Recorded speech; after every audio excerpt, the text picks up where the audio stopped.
We have here three separate and distinct M1 Garand trigger groups.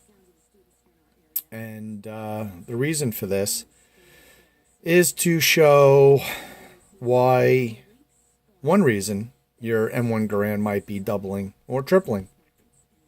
First of all, the M1 Garand has a very clear and distinct two-stage trigger. It's not something that should be babied, let's say like you would want to baby a bench rest rifle or something like that.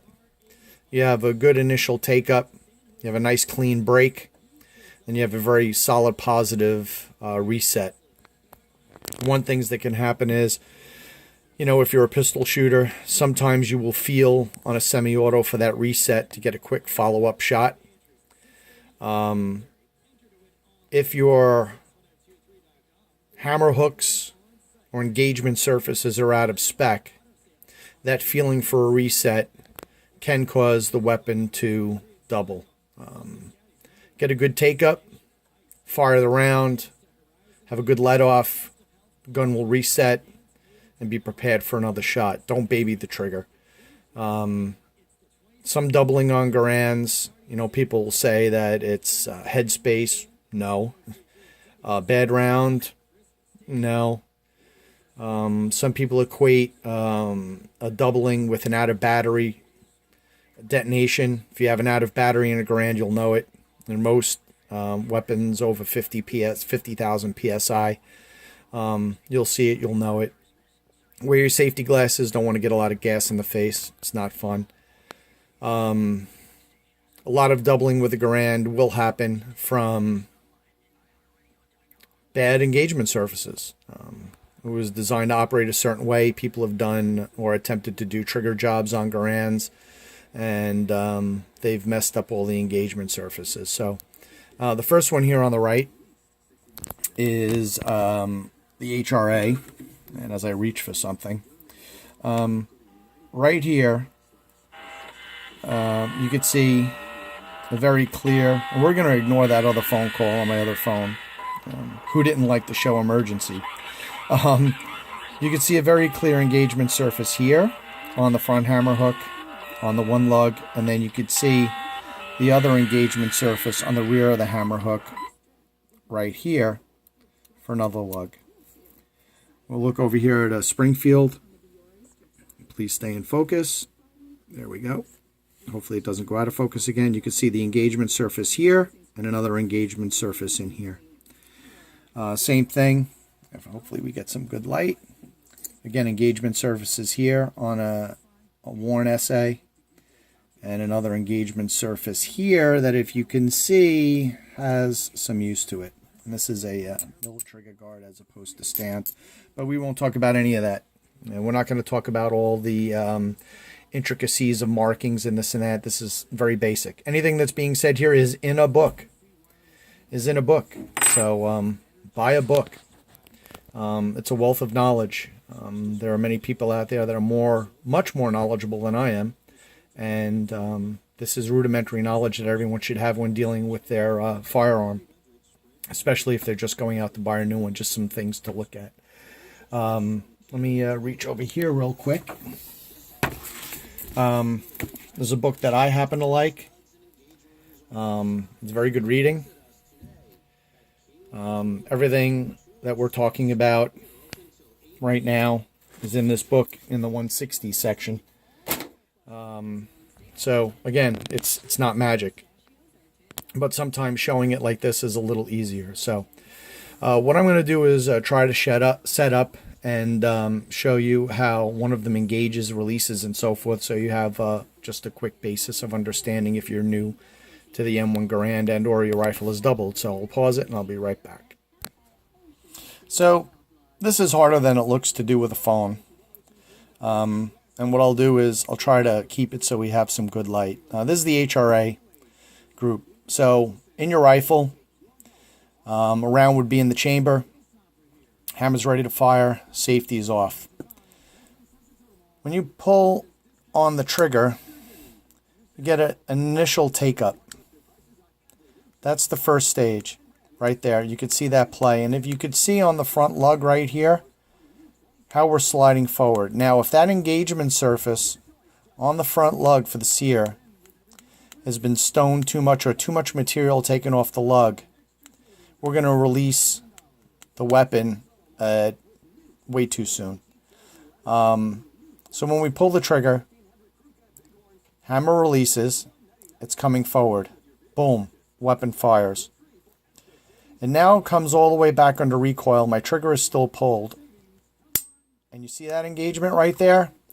The rear hammer hooks have engaged right here, disconnector. Okay? And that engagement surface, as you can see, is pretty positive. I don't know if I could pull it in close enough so you could see. You could see the bearing, how much meat there is there, and it should be symmetrical on both sides.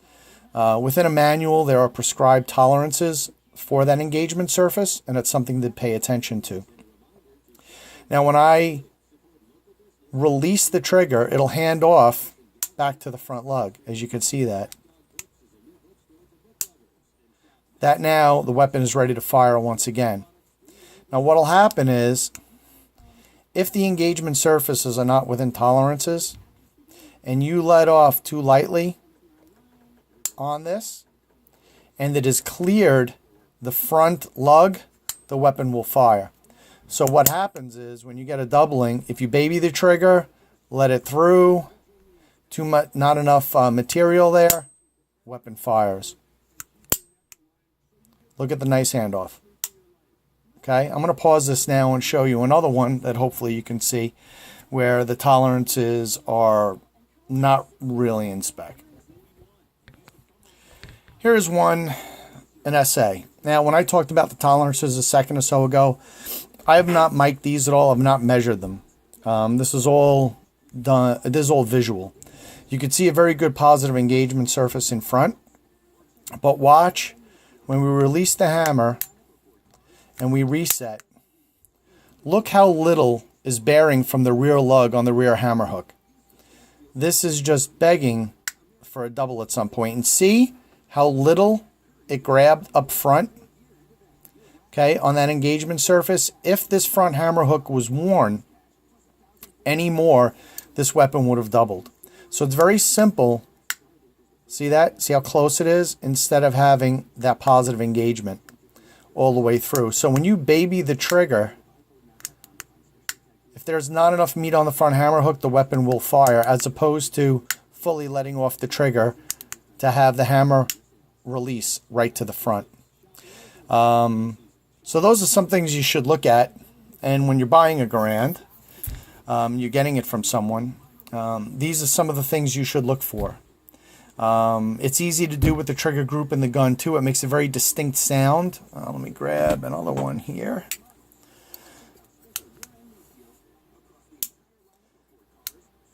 Well, yeah, this is another good example. Look at the bearing surfaces on that, on the rear hammer hook. So someone at some point on this group has attempted to do some work on it, and I think has made it unsafe.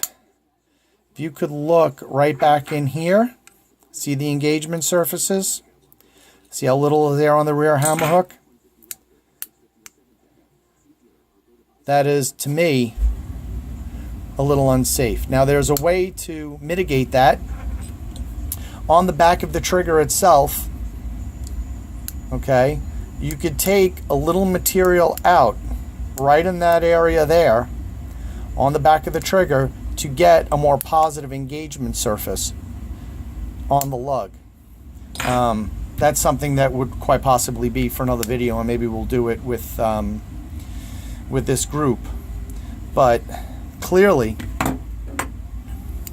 when you have a positive engagement and a release, you'll hear a click right in.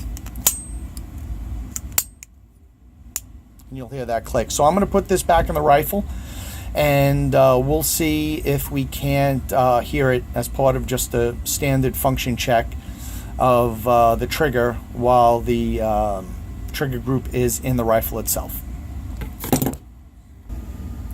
So the trigger group is back into the rifle, and visually inspected the bore, and it is clear.